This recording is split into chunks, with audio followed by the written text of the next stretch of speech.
আসসালামু আলাইকুম এভরিওয়ান, সবাইকে কেমিস্ট্রি আনফোল্ডে স্বাগতম। তো আমাদের যেহেতু সামনে কেমিস্ট্রি পরীক্ষা, তো আমি চাচ্ছি তোমাদের জন্য কিছু এমসিকিউ নিয়ে আলোচনা করতে। তো আজকে ট্রাই করব তড়িৎ রসায়নের সম্পূর্ণ বিগত বছরের বোর্ড কোশ্চেনগুলো সলভ করার। আশা করি এই প্যাটার্নের মধ্যে আমাদের কোশ্চেন চলে আসবে। তো শুরু করা যাক।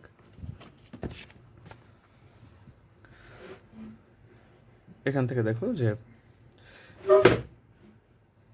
আমি একটা টাইপ যদি বানাই এখান থেকে, যে তড়িৎ পরিবাহিতার কথা যদি বলা হয়, দেখো প্রথম টাইপটা যদি আমি বলি তড়িৎ পরিবাহিতা,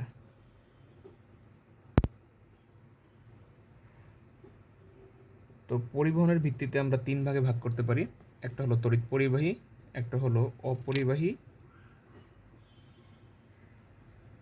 আর একটা হলো সেমিকন্ডাক্টর। তো আমি তিনটা পার্ট পাইলাম, একটা পরিবাহী পদার্থ, একটা অপরিবাহী পদার্থ, একটা সেমিকন্ডাক্টর। পরিবাহী কারা এগুলো আমরা জানি। পরিবাহীটাকে আবার দুই ভাগে ভাগ করা যায়। একটা হলো আয়নিক পরিবাহী, আর একটা হলো ইলেকট্রনীয় পরিবাহী।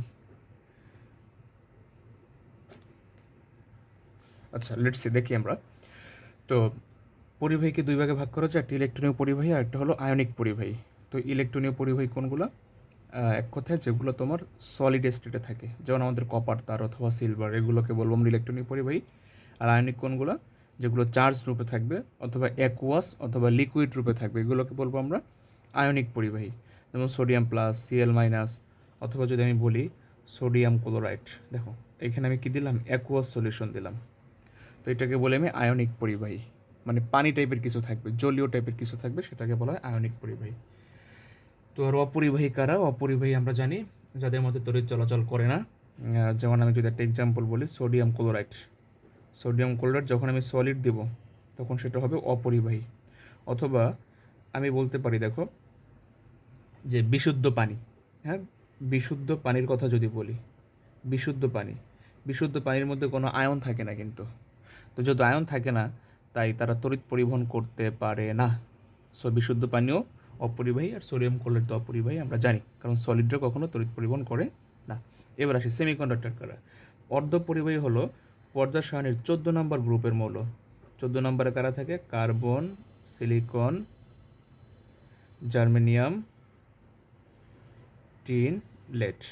এগুলো এগুলো হলো 14 নম্বর গ্রুপের মৌল, এগুলোকে বলে সেমিকন্ডাক্টর বা অর্ধপরিবাহী।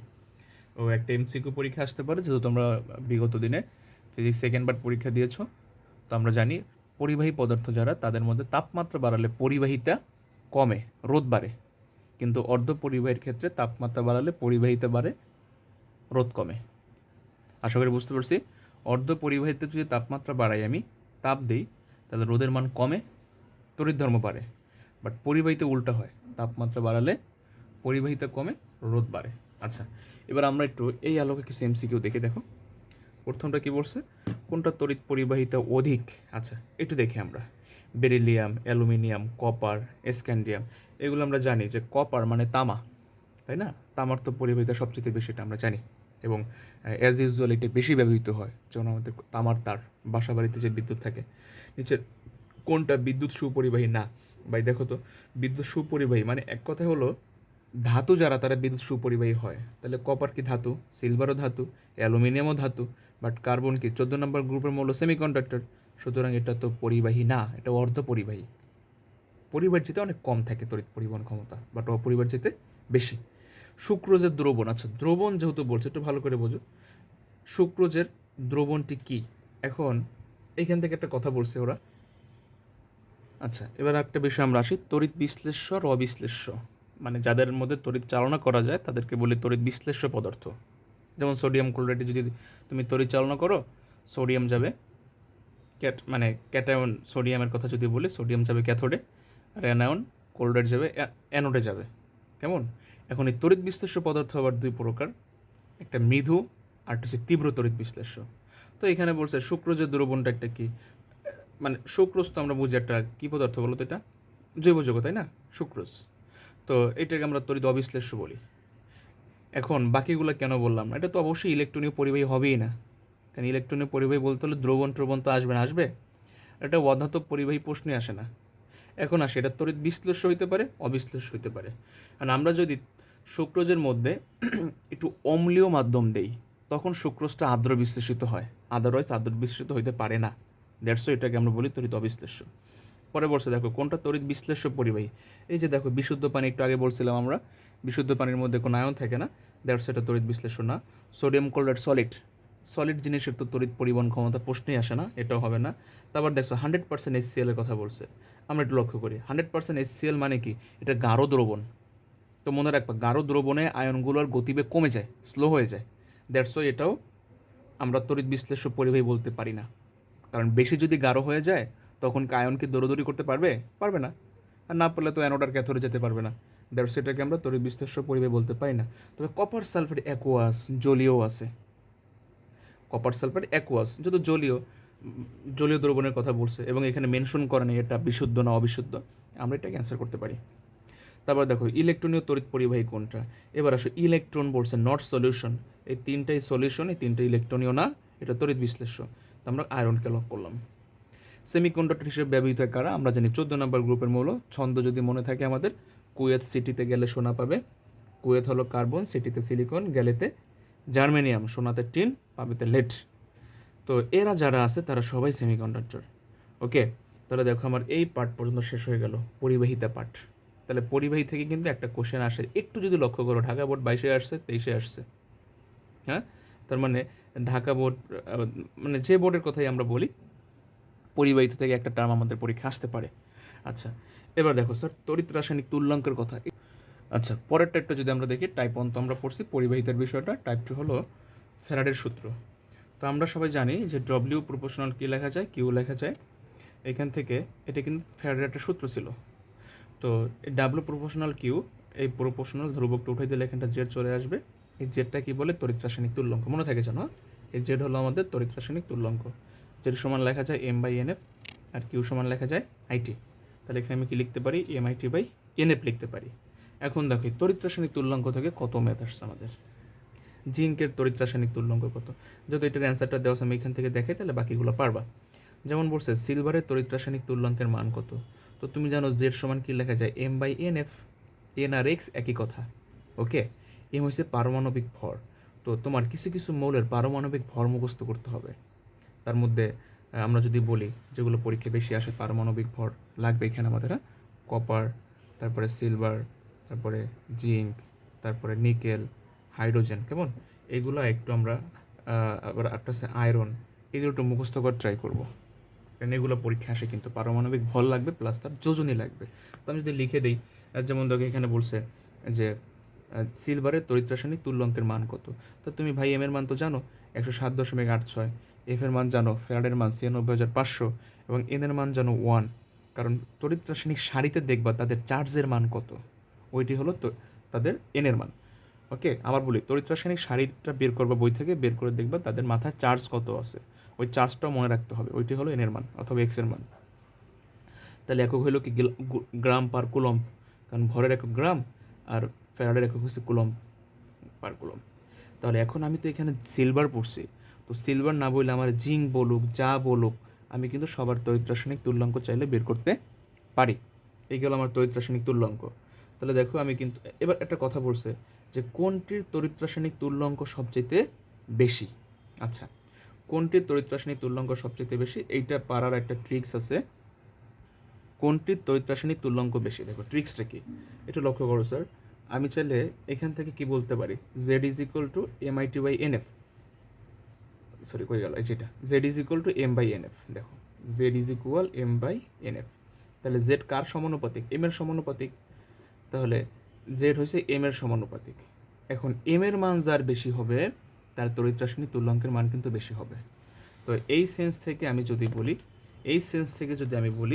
দেখো আমি যদি বলি কোনটি তড়িৎ রাসায়নিক তুল্যাঙ্ক সবচেয়ে বেশি, কপার, জিঙ্ক, আয়রন, সিলভার।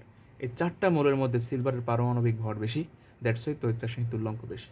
এটা কিন্তু পরীক্ষা আসে, কার তড়িৎ রাসায়নিক তুল্যাঙ্ক বেশি, যার এম এর মান বেশি তার তড়িৎ রাসায়নিক তুল্যাঙ্ক বেশি হবে। আচ্ছা, অ্যালুমিনিয়ামের তড়িৎ রাসায়নিক তুল্যাঙ্ক আমি আর করবো না, এগুলো আমরা বের করতে পারি। তাহলে এখানে কি পাইলাম আমরা, অ্যালুমিনিয়ামের পারমাণবিক ভর জানা লাগে। তো অ্যালুমিনিয়ামের পারমাণবিক ভর তো সবার মুখস্থ আমরা জানি। তো এগুলো কিন্তু পড়তে হবে, পারমাণবিক ভর না পারলে কিন্তু এমসিকিউ পারবো না। তারপরে আমরা শুধু বোর্ডের কোশ্চেনগুলো দেখাই, দেখো এই যে গলিত অ্যালুমিনিয়ামের মধ্য দিয়ে 30 অ্যাম্পিয়ার বিদ্যুৎ 90 মিনিট চালনা করলে ক্যাথোডে কত গ্রাম ধাতু জমা হবে? কত গ্রাম ধাতু জমা হবে ক্যাথোডে? তার মানে আপনার ডাব্লুর মান বের করতে বলছে, দেখেন কত গ্রাম ধাতু জমা হবে। তা ডাব্লু ইজ ইকুয়াল হোয়াট, এটা বের করতে চাই আমি। এখন ডাটা কী দেওয়া আছে স্যার? এখান থেকে ডাটা দেওয়া আছে আমার যে 30 অ্যাম্পিয়ার প্রবাহ, তাহলে আই এর মান 30 অ্যাম্পিয়ার, বিদ্যুৎ 90 মিনিট, টি এর মান 90 মিনিট, এটাকে সেকেন্ডে নিয়েও, তাহলে এত সেকেন্ড চলে আসলো। ক্যাথোডে কত গ্রাম ধাতু জমা হবে ডাব্লুর মান বের করতে বলছে। ওকে, আচ্ছা, তো এখন ফর্মুলা আমরা জানি কি স্যার? ডাব্লু সমান কি জানি? এই যে এই ফর্মুলা জানি, দেখো একটু আগে কিন্তু আমরা করছি যে ডাব্লু সমান জেড কিউ, আর জেড সমান কী লেখা যায়? M I T, M by N F, আর কিউ সমান কী লেখা যায়? আইটি লেখা যায়। তো তুমি যদি এই ফর্মুলা এখানে ইউজ করো, একসাথে লিখলাম আমি ডাব্লু সমান M I T by N F. এবার একটু ট্রাই করি স্যার, এখানে কার মান দেওয়া আছে? দেখো আই এর মান দেওয়া আছে, টি এর মান দেওয়া আছে, আই এর মান দেওয়া আছে, টি এর মান দেওয়া আছে, এফ এর মান তো মুখস্থ, তাই না? এখন এম এর মান কত? যেহেতু অ্যালুমিনিয়াম, এম এর জন্য মান হবে কত? 27। তাহলে আমি এম এর মান বসাইলাম ইন্টু আই এর মান বসাইলাম, আই এর মান কত? আই এর মান তো দেওয়া আছে আমার 30 অ্যাম্পিয়ার, তারপর টি এর মান দেওয়া আছে 90 ইন্টু 60, এন এর মান কত স্যার? এখন আসলে অ্যালুমিনিয়ামের চার্জ কত? অ্যালুমিনিয়ামের চার্জ হচ্ছে 3, তাহলে এন এর মান কত হবে? 3 হবে। আর এফ এর মান কত? 96,500। আচ্ছা,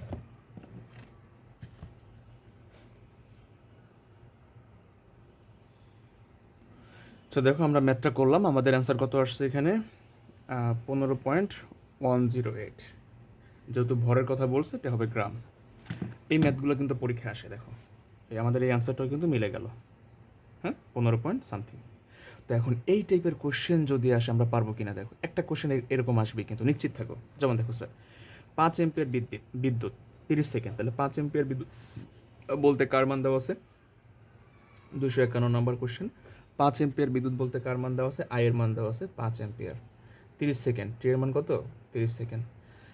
চালনা করলে প্রবাহিত বিদ্যুতের চার্জ কত কুলম? চার্জ যদি বলে কিউর মান বের করতে বলছে, Q is equal to what. তো আমরা কি জানি? Q is equal to IT জানি, আই এর মান দেওয়া আছে, টি এর মান দেওয়া আছে, তাই কত হবে? 150 হবে, 150 কুলম হবে। আশা করি পারলাম। এখন এই টাইপের দেখো কতবার বোর্ডে আসছে, ক্যাথোডে কী পরিমাণ কপার জমা হবে, তুমি জাস্ট সূত্রটা মুখস্থ করে ফেলবা, তাহলে পারবা। ওকে, সূত্রটা কি আমি আবার একটু রিভিউ দিই। সূত্রটা ছিল W is equal to Z Q.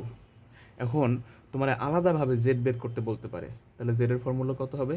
M by N F. আলাদা করে কিউর কথা বলতে পারে, কত কুলম চার্জ প্রবাহিত হবে, তাহলে কিউ সমান কি? আইটি। আর এই সকলগুলো সংস্পর্শের মানে সংমিশ্রণে লেখা যায় W is equal M IT by N F. সবকটা সংমিশ্রণে আমি এগুলো লিখতে পারি। ওকে, তাহলে দেখেন স্যার আমি কিন্তু এই যে এইগুলো করতে পারি, যে 254 পারি, 253 পারি, 252 পারি। ওকে, আচ্ছা, এরপরে ভালো একটা কোশ্চেন 255 থেকে 256 পর্যন্ত দেখো। এখানে কি বলছে? আগে আমি 256 দেখাই। ফেরিক ক্লোরাইড হতে এত গ্রাম জমা করতে কি পরিমাণ বিদ্যুৎ লাগবে? আচ্ছা দেখো, ফেরিক ক্লোরাইড থেকে, হ্যাঁ এটা কত নাম্বার? 256, এটা হলো 256।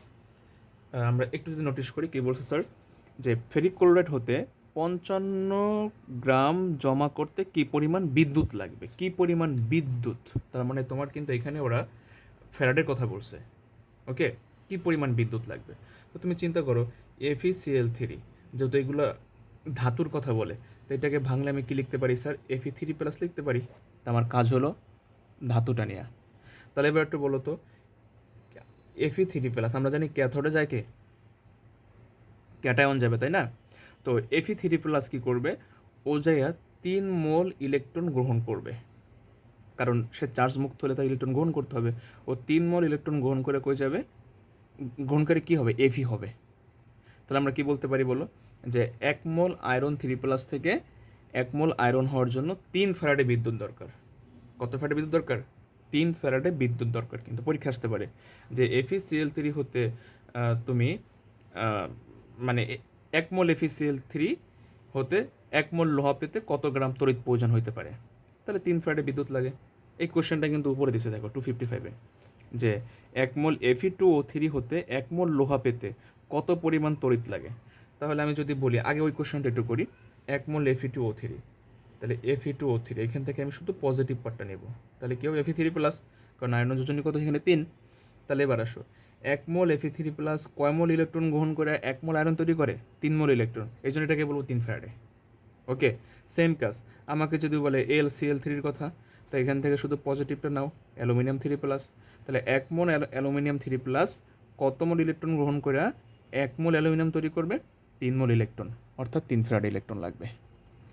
আচ্ছা, এবার আমরা এই কোশ্চেনটা আসি 255 আসি, 256 আসি। কি বলছে? FeCl3 হতে 55 গ্রাম জমা করতে কি পরিমাণ বিদ্যুৎ লাগবে? এবার আসো, আয়রনের পারমাণবিক ভর কত ভাই? আয়রনের পারমাণবিক ভর কত? আয়রনের পারমাণবিক ভরই হয়েছে 55.85 গ্রাম, আমরা জানি। তো বলছে 55.85 গ্রাম আয়রন হতে 1 মো কি পরিমাণ বিদ্যুৎ লাগবে? দেখো ভালো করে বুঝো যে FeCl3 হতে এত গ্রাম জমা করতে কি পরিমাণ বিদ্যুৎ লাগবে। তাহলে Fe3+ হতে আমি যদি এটা তৈরি করতে চাই, ওরও তো পারমাণবিক ভর কত? 55.85। তাহলে বলতে পারি যে Fe3+ থেকে Fe বানাইতে মানে 55.8 গ্রাম বানাইতে আমার 3 ফ্যারাডে বিদ্যুৎ লাগবে। ওকে, আচ্ছা, আমরা আরও কিছু কোশ্চেন দেখি এরকমের। দেখো একটা কথা বলছে এখানে যে সিলভার নাইট্রেটের দ্রবণে 60 মিনিট 5 এম্পিয়ার বিদ্যুৎ চালনা করলে ক্যাথোডে কত গ্রাম সিলভার জমা হবে? এটা টাইপ 2 এর মধ্যে পড়ছে, এটা আমরা তখন পড়ছি। তো আমরা এইটাও পারবো, এটাও পারবো, এগুলো সব পারবো আশা করি, এগুলো সব পারবা। তোমরা বাসা বসে ট্রাই করবা, না পারলে বললে আমি এবার দেখাই দেবো না। তারপর দেখো সিলভার নাইট্রেট দ্রবণের মধ্য দিয়ে 160 এম্পিয়ার বিদ্যুৎ 40 মিনিট ধরে চালনা করলে ক্যাথোডে কতটি সিলভার পরমাণু জমা হবে? এটা কিন্তু সিকিউর মধ্যে আসে। ক্যাথোডে কতটি সিলভার পরমাণু জমা হবে? কোনো সমস্যা নাই, তুমি আগে ডাব্লু বের করবা। ডাব্লু কেমনে বের করবো আমরা জানি, MIT/NF। তো ডাব্লু বের হয়েছে, এরপরে তুমি কি করবা? কতটি সিলভার পরমাণু বের করতে বলছে। তো আমরা ফর্মুলা জানি কি স্যার? আমরা ফর্মুলা জানি W/M ইজ ইকুয়াল কি লেখা যায়? X/N এ লেখা যায়, অথবা X is equal two W/M into NA। তাহলে আমার মূলত এই ফর্মুলাটা করতে হবে। এই ফর্মুলা করার জন্য এটা হচ্ছে কতটি সিলভার পরমাণু বা কতটি ধাতব পরমাণু জমা হবে, আমি এই ফর্মুলাটা ইউজ করব। তো এইটা করার জন্য আমার কি লাগবে বলো? ডাব্লুর মান বের করা লাগবে। ডাব্লুর মানটা এখানে বসিয়ে দেবা, তাহলে দেখবে অ্যান্সার চলে আসবে। ওকে, তাহলে আমরা কিন্তু এই কোশ্চেনটা সলভ করতে পারবো। তো আশা করি এইখানে আমাদের প্রবলেম হওয়ার কথা না। এবার এইদিকে যাই আমরা। আচ্ছা, টাইপ 2 কিন্তু আমাদের শেষ। এবার আসো এই পাশে টাইপ 3। এখানে একটা কথা বলছে, আমরা একটু ডাটা বলবো এখানে, যে লিথিয়াম, সোডিয়াম, জিঙ্ক, কপার প্রমাণ জারণ বিভব দেওয়া আছে। তড়িৎ বিশ্লেষণের সময় কোন আয়নটি সর্বপ্রথম চার্জ মুক্ত হবে? ভালো করে মাথায় রাখবা যে যেই আয়নটা তড়িৎ রাসায়নিক সারির নিচে থাকে সে আগে চার্জ মুক্ত হয়। তড়িৎ রাসায়নিক সারির নিচে যে থাকে সে আগে চার্জ মুক্ত হয়। তো কি বললাম? এটা হচ্ছে টাইপ 3, যে সারির নিচে যে থাকে সে আগে চার্জ মুক্ত হবে। যেমন আমরা ছন্দ যদি বলি, আমরা পড়ছি কে কে না মেঘা এবার এলো, যেন ফিরে সোনা পেলো হয়, কপার হাজিয়াস পেটাবে আমায়। ধরো আমি যদি বলি ম্যাগনেশিয়াম আর আছে অ্যালুমিনিয়াম, ম্যাগনেশিয়াম 2+, অ্যালুমিনিয়াম 3+, এই দুইটার মধ্যে কে আগে চার্জ মুক্ত হবে? তাহলে তড়িৎ রাসায়নিক সারির নিচে কে? নিচে অ্যালুমিনিয়াম, ও আগে চার্জ মুক্ত হবে, ও পরে চার্জ মুক্ত হবে। এখন ও চার্জ মুক্ত হইতে যেয়ে কী করতে হবে? যেহেতু পজিটিভ, চার্জ মুক্ত হইলে অবশ্যই গ্রহণ করতে হবে, কারণ ওর পক্ষে তো আর দান করা সম্ভব না, দান করলে তো চার্জ আরও বাড়বে। দ্যাটস ওয়াই সে গ্রহণ করবে। গ্রহণ করে কী হবে? অ্যালুমিনিয়াম। এবার দেখো জারণ সংখ্যা 3+ থেকে জারণ সংখ্যা কত? 0, তাহলে কমছে, দ্যাটস ওয়াই এটা বিজারণ বিক্রিয়া দিচ্ছে। তাহলে আমি আরেকটা জিনিস বুঝতে পারি, দুটি আয়নের মধ্যে যে আয়নটি সারির নিচে থাকে, এগুলো আমার কথাগুলো রেকর্ড করবা, লিখে রাখবা, কারণ সব তো লেখা সম্ভব না আমার পক্ষে। দুটি আয়নের মধ্যে যে আয়নটা সারির নিচে থাকে সে আগে চার্জ মুক্ত হয়, সে বিজারণ বিক্রিয়া দেয়। তাহলে উপরেরটা কি বিক্রিয়া দিবে? যেহেতু কম্পেয়ার করতেছি আমি, নিচেরটা যদি বিজারণ দেয় তাহলে উপরেরটা কী দিতে হয়? জারণ দিতে হয়। এখন স্যার ও তো বিজারণ দেয়, হ্যাঁ কথা সঠিক, ও বিজারণ দেয়। ও ভালো বিজারণ বিক্রিয়া দেয়, ও খারাপ বিজারণ বিক্রিয়া দেয়। তাহলে ও ভালো জারণ বিক্রিয়া দেয়, ও খারাপ জারণ বিক্রিয়া দেয়। তো কী বলবা? দুটি মৌলের মধ্যে যে নিচে থাকবে সে আগে চার্জ মুক্ত হবে, সে আগে বিজারণ বিক্রিয়া দেবে। ওকে, আচ্ছা, এখন স্যার আমি তো ছন্দ পারি, বাট ছন্দ ছাড়া কেমনে মুখস্থ করব, কেমনে পারবো? তাও দেখো, আমরা যেটা বলছি দুটির মধ্যে যে নিচে থাকে সে বিজারণ বিক্রিয়া দেয়, যেহেতু যে বিজারণ বিক্রিয়া দেয় তার বিজারণ বিভব বেশি, তাহলে এই দুইটা মৌলের মধ্যে কে বিজারণ বিক্রিয়া দিবে? অ্যালুমিনিয়াম বিজারণ বিক্রিয়া দিবে। তাহলে ওর বিজারণ বিভব কিন্তু বেশি, এই দুটি মৌলের মধ্যে কে খারাপ বিজারণ বিক্রিয়া দেয়? ম্যাগনেসিয়াম। তাহলে ওর বিজারণ বিভব কম, আর বিজারণ বিভব কম মানে জারণ বিভব বেশি, অথবা ওর বিজারণ বিভব কম। ওকে, ওর বিজারণ বিভব কম। আচ্ছা, এবার লক্ষ্য করো স্যার, এটার সাথে তোমাদের ঢাকা বোর্ডে 21-এ আসছে। এবার আসার মতো একটা কোশ্চেন, লিথিয়াম, সোডিয়াম, জিঙ্ক ও কপারের প্রমাণ জারণ বিভব, নট বিজারণ বিভব। জারণ বিভব দেওয়া আছে, জারণ বিভব মানে উপরের গুলার বেশি, বিজারণ বিভব মানে নিচের গুলার বেশি। তো দেখো তো কার জারণ বিভব বেশি? থ্রি বেশি না এটা বেশি? এটা সবাই বোঝে যে সবচেয়ে জারণ বিভব বেশি লিথিয়ামের। আর আমরা জানি যার জারণ বিভব বেশি সে জারণ বিক্রিয়া দেয়, যার বিজারণ বিভব বেশি সে বিজারণ বিক্রিয়া দেয়। কিন্তু চার্জ মুক্ত কে আগে হয়? যে নিচে থাকে, যার বিজারণ বিভব বেশি সে আগে চার্জ মুক্ত হয়। তাহলে এখানে তো জারণ বিভব দেওয়া আছে লিথিয়ামের বেশি, বাট কপারের জারণ বিভব কম। কপারের যেহেতু জারণ বিভব কম, দ্যাট মিনস ওর বিজারণ বিভব বেশি, দ্যাটস ওয়াই ও আগে চার্জ মুক্ত হবে। এটাই বলছে কোন আয়নটি আগে চার্জ মুক্ত হবে। কোনটা স্যার? কপার আগে চার্জ মুক্ত হবে। That's it. আচ্ছা, পরেরটা কথা বলছে সিলের বোর্ড 23-এ আসছে। দেখো যে কোন মৌলটি অ্যাসিড থেকে হাইড্রোজেনকে প্রতিস্থাপিত করতে পারবে? কোন মৌলটি অ্যাসিড থেকে হাইড্রোজেনকে প্রতিস্থাপিত করতে পারবে? আমি ছন্দটা বলে একটু মিলাই নাও। কে কে না ম্যাগাইবার এলো যেন ফিরে সোনা পেলো হায়। হায় মানে হাইড্রোজেন। কপার হাজিয়াস পেটাবে আমায়। এই হায়ের নিচে যারা আছে তাদের সক্রিয়তা কম, তারা হাইড্রোজেন অ্যাসিড থেকে হাইড্রোজেনকে প্রতিস্থাপিত করতে পারবে না। বাট হায়ের উপরে যারা আছে তাদের সক্রিয়তা বেশি, দ্যাটস ওয়াই তারা অ্যাসিড থেকে হাইড্রোজেনকে প্রতিস্থাপিত করতে পারে। আমি একটু লিখি ছোটো করে, দেখো কে কে না ম্যাগাইবার এলো, ধরো ম্যাগাইবার এলো যেন ফিরে সোনা পেলো হায়, তারপর কপার হাজি, আমি এই পর্যন্ত লিখলাম। এবার আসো, এই হায়ের উপরে যারা আছে তারা সবাই অ্যাসিডের সাথে বিক্রিয়া করে এই হাইড্রোজেনটাকে সরাইতে পারে, বাট হায়ের নিচে যারা আছে তাদের সক্রিয়তা কম, তারা অ্যাসিড থেকে হাইড্রোজেনকে সরাইতে পারবে না। শেষ। তাহলে আমরা কিন্তু পারবো যে নিচের কোনটি লঘু সালফুরিক অ্যাসিডের হাইড্রোজেনকে বিমুক্ত করতে পারে? নিচের কোনটি লঘু সালফুরিক অ্যাসিড থেকে হাইড্রোজেনকে মুক্ত করতে পারে? হায়ের উপরে যারা আছে। এবার মিলাও, কে কে না ম্যাগাইবার এলো যেন ফিরে সোনা পেলো হায়। পেলো মানে লেট, হায়ের উপরে, দ্যাটস ওয়াই লেট। আচ্ছা, কি বলছে? কে কে না ম্যাগাইবার এলো যেন ফিরে সোনা পেলো হায়, কপার হাজিয়াস পেটা। দেখো কত মারাত্মক একটা কোশ্চেন দিয়েছে। এখানে কিন্তু লেট কারেক্ট, হায়ের উপরে আছে, বাট মার্কারি আর কপার কারেক্ট না। কারণ হায় কপার হাজি, কপারও হবে না, হাজি মানে এইচজি, ও হবে না। কিন্তু ক্যালসিয়াম আর লেড আছে। তো আমরা জানি ক্যালসিয়াম আর লেডের মধ্যে ক্যালসিয়াম কি মৃৎ ক্ষার ধাতু, তো ক্ষার ধাতু মৃৎ ক্ষার ধাতু সক্রিয়তা এমনিতেই বেশি, এই জন্য ক্যালসিয়াম ভালোভাবে সরাইতে পারবে। তারপরে লেডের অবস্থান, যদি ক্যালসিয়াম না থাকতো তখন আমরা লেড দিতে পারতাম। ওকে, ভালো একটা কোশ্চেন কিন্তু। তারপরে কোন আয়নটি সহজে চার্জ মুক্ত হবে? ভাই কোন আয়নটা সহজে চার্জ মুক্ত হবে? দেখো কত আসছে বোর্ডে। আমার মন বলতেছে এরকম একটা কোশ্চেন এবার পরীক্ষা আসতে পারে, কোন আয়নটাকে চার্জ মুক্ত হবে। তাহলে চার্জ মুক্ত কে হবে? যার সক্রিয়তা সারির যে নিচে অবস্থান, সক্রিয়তা সারির যে নিচে অবস্থান সে আগে চার্জ মুক্ত হয়। এবার ছন্দ পড়ো, কে কে না ম্যাগাইবার হেলো, কে কে না ম্যাগাইবার এলো যেন ফিরে সোনা পেলো হায়, কপার হাজি আস পেটাবে আমায়। দেখো হায় কপার হাজি মানে এইচজি নাই, আজ আছে, পেটাবে আমায় আছে, এই ইউ আছে, তাহলে সক্রিয় সারি তো সবার নিচে, ও চার্জ মুক্ত আগে হবে। আবার দেখো তড়িৎ বিশ্লেষণকালে কোন আয়নটা আগে চার্জ মুক্ত হবে? এটা একটু আগেও আমরা পড়ছি, কপার হাজিয়াস পেটাবে আমায়। আজ মানে কি? এজি। তুমি ছন্দটা মুখস্থ করবা, পৌঁছে আমি আর একবার বলি, তোমরা সক্রিয় সিরিজটা বের করে মিলাবা। কে কে না ম্যাগাইবার এলো যেন ফিরে সোনা পেলো হায়, কপার হাজি আজ পেটাবে আমায়। ওকে, আচ্ছা, তারপর বলছে তড়িৎ বিশ্লেষণকালে নিচের কোন আয়নটাকে চার্জ মুক্ত হবে? সেম কথা, ক্যাটায়ন হোক আর অ্যানায়ন হোক, যার অবস্থান নিচে সে আগে চার্জ মুক্ত হবে, যার অবস্থান নিচে সে আগে চার্জ মুক্ত হবে। এই ওএস আগে চার্জ মুক্ত হবে। ওকে, ওএস আগে চার্জ মুক্ত হবে, তারপরে কে? আয়োডিন, তারপরে ব্রোমাইড, তারপরে ক্লোরাইড, তারপরে সালফেট, তারপরে নাইট্রেট। একটু সুন্দর করে মুখস্থ করে ফেলবা। এইটা আমি একটা শর্টকাটে বলছিলাম।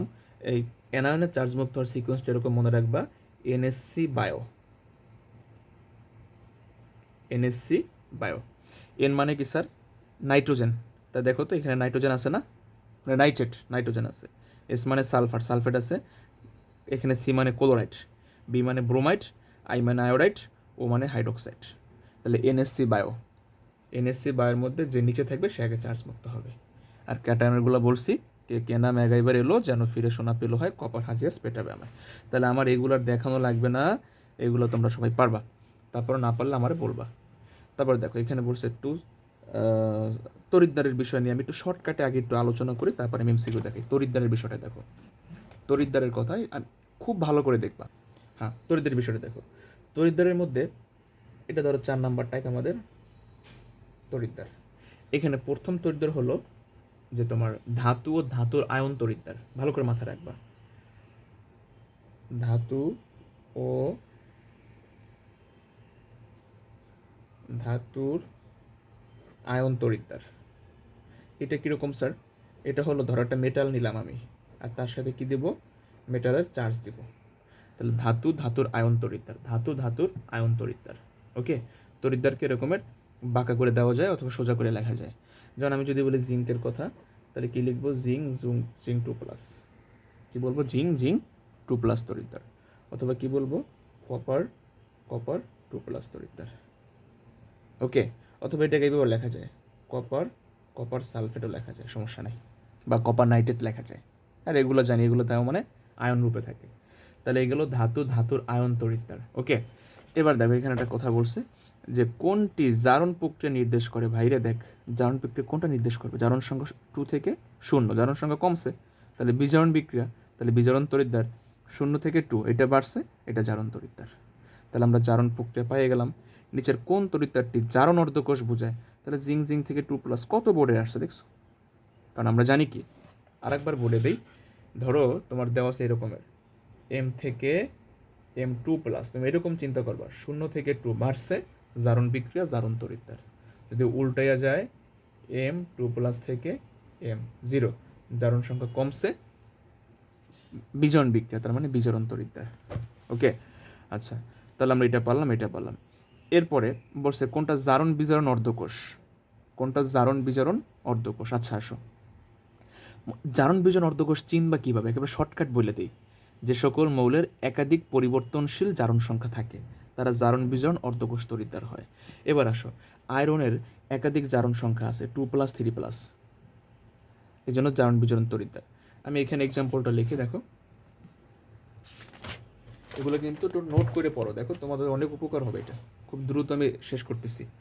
2 নম্বর বলছি কি? জারণ বিজারণ তরিদ্দার। জারণ বিজারণ তরিদ্দার এটা কেমনে চিনবা? যে সকল মৌলের একাধিক জারণ সংখ্যা থাকে, যেমন আয়রন 2+, আয়রন 3+, এটা জারণ বিজারণ হবে। তারপরে টিন 2+, টিন 4+, এটাও জারণ বিজারণ তরিদ্দার হবে। ওকে, আমি আবার যদি বলি কপার প্লাস, কপার 2+, এটাও জারণ বিজারণ তরিদ্দার হবে। এক কথা, যাদের একাধিক পরিবর্তনশীল যোজনী আছে। এখন কেউ যদি বলে স্যার তাহলে ম্যাগনেশিয়াম 2+, এইটাকে জারণ বিজারণ তরিদ্দার হবে না? না রে ভাই, হবে না। কারণ এখানে পরিবর্তনশীল যোজনী বলতে আমরা একাধিক জারণ সংখ্যা বুঝছি, শূন্যটাকে আমরা এখানে কম্পেয়ার করবো না, কারণ তাহলে এদের প্রত্যেকেরই আবার শূন্য জারণ সংখ্যা আছে না? আয়রনেরও তো 0 আছে, টিনেরও তো 0 আছে, কপারেরও তো 0 আছে। পরিবর্তনশীল যোজনী বলতে আমরা কি বুঝি? শূন্য বাদে যাদের একাধিক যোজনী থাকে তাদেরকে আমরা পরিবর্তনশীল যোজনী বলতে পারি। তাহলে জারণ বিজারণ তরিদ্দার আশা করি বুঝতে পারছি। এখন কি করি? এইখানে একটা আমরা নিষ্ক্রিয় মৌল রূপে দ্বিবলক মৌল রাখি, সেটা প্লাটিনাম রাখতে পারি অথবা অরাম রাখতে পারি, ইত্যাদি ইত্যাদি। তো তুমি দেখবা এই পার্টগুলো আছে কিনা, যদি থাকে তাহলে সেটাকে বলবো জারণ বিজারণ তরিদ্দার। আচ্ছা, তাহলে জারণ বিজারণ অর্ধকোষ বা তরিদ্দার পারলাম আমরা। তারপরে কোন ধরনের অর্ধকোষ? দেখো এটা গ্যাস অর্ধকোষ, কারণ এখানে কি আছে? হাইড্রোজেন আছে, H+ আছে, হ্যাঁ, এই যে প্লাটিনাম আছে, যেহেতু এটা হাইড্রোজেন গ্যাস রূপে আছে, এটাকে বলে একটা গ্যাস অর্ধকোষ। এখন এখানে হাইড্রোজেন না থাইকা আমি আরেকটা পার্ট লিখে দিই, তাহলে এখানে দেখো 3 নম্বর হলো গ্যাস তরিদ্দার। গ্যাস তরিদ্দার, এই গ্যাস তরিদ্দারটা অনেক প্রকার হইতে পারে। ধরো এখানে আমরা কি নিলাম? H2 নিলাম আর H+ নিলাম, এটা হাইড্রোজেন তরিদ্দার। আমি যদি H2 না নিই, এখানে কি নেই?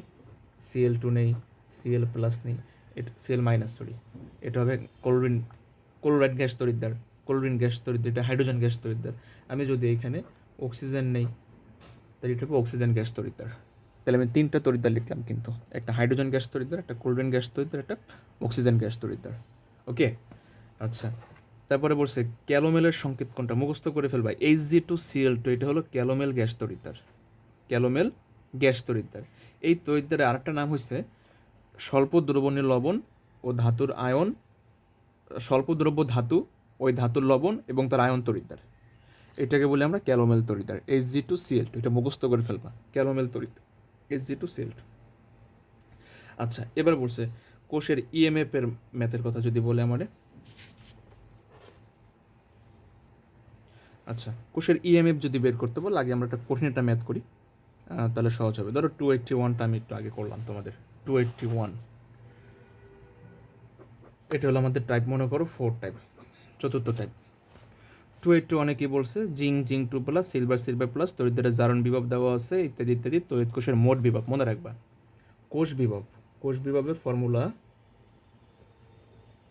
ই সেল, প্রমাণ কোষ বিভব যদি বলি, E naught cell equal to কী হবে, E naught anode plus E naught cathode. অ্যানোডে কী ঘটে, জারণ, আর ক্যাথোডে কী ঘটে, বিজারণ ঘটে। ওকে, অ্যানোডে জারণ, ক্যাথোডে বিজারণ। এবার এখানে কী কী দেওয়া আছে স্যার, জিঙ্ক দেওয়া আছে, জিঙ্ক 2 প্লাস, আবার সিলভার দেওয়া আছে, সিলভার প্লাস দেওয়া আছে। এখন কোনটা জারণ বিক্রিয়া দিবে, কোনটা বিজন বিক্রিয়া দিবে, আমরা কীভাবে বুঝবো? আমি ছন্দ পারি, ছন্দ না পারলেও সমস্যা নেই, এখানে মান দেওয়া আছে দেখো। বলছে জিঙ্কের ও সিলভারের জারণ বিভব দেওয়া আছে, তার মানে দুইটাই জারণ বিভব, আর যার জারণ বিভব বেশি সে জারণ বিক্রিয়াতে, আমরা জানি। এবং দুইটাই জারণ স্টেটে আছে, 0 থেকে 2, 0 থেকে 2 জারণ স্টেটে। তো জারণ বিভব বেশি কার স্যার, জিঙ্কের বেশি, সিলভারের কম। তাহলে যার জারণ বিভব বেশি সে দিয়ে জারণ বিক্রিয়া। যেহেতু অ্যানোডে জারণ ঘটে, এখানে আমি কারে লিখবো, এখানে লিখবো জিঙ্ক থেকে জিঙ্ক 2 প্লাস, কারণ জারণ করতে এইভাবে লিখতে হয়। প্লাস ক্যাথোডে কী ঘটে, বিজারণ ঘটে। তাহলে এখানে আমি সিলভারকে কীভাবে লিখবো, আগে দেবো চার্জ, পরে দেবো সিলভার। তাহলে অ্যানোডে জারণ, ক্যাথোডে বিজারণ। ওকে, এবার আমরা দেখবো যে মানটা দেওয়া আছে, মানটা ম্যাচিং হয় কি না। স্যার দেখো, জিঙ্ক জিঙ্ক 2 প্লাস ম্যাচিং হয়েছে কিনা দেখো তো, জিঙ্ক জিঙ্ক 2 প্লাস ম্যাচিং হয়েছে কিন্তু, এবং তার মান যা আছে তাহলে তাই হবে। তাহলে এখানে কত বসাবা, 0.76 বসাবা। এরপরে আসো, আমার এখানে বিজারণ স্টেটে নিলে সিলভারটা আসে, সিলভার প্লাস থেকে সিলভার, বাট দেওয়া আছে সিলভার থেকে সিলভার প্লাস, দুই স্টেট কিন্তু ম্যাচিং হয়নি। হয়েছে ম্যাচিং, ম্যাচিং হয়নি।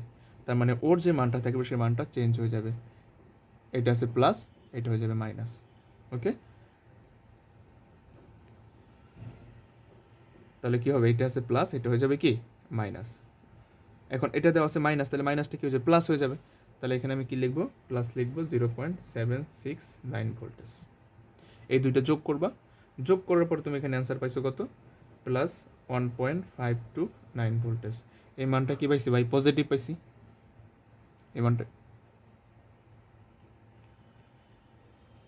এই মানটা কি পাইলাম আমরা, পজিটিভ পাইছি, তাই না? এই মানটা আমরা পজিটিভ মান পাইছি। তাহলে পজিটিভ যেহেতু, তাহলে কোষটা স্বতঃস্ফূর্তভাবে বিক্রিয়া ঘটবে, কোষ বিক্রিয়াটা স্বতঃস্ফূর্তভাবে ঘটবে এবং পাত্রে রাখা যাবে না।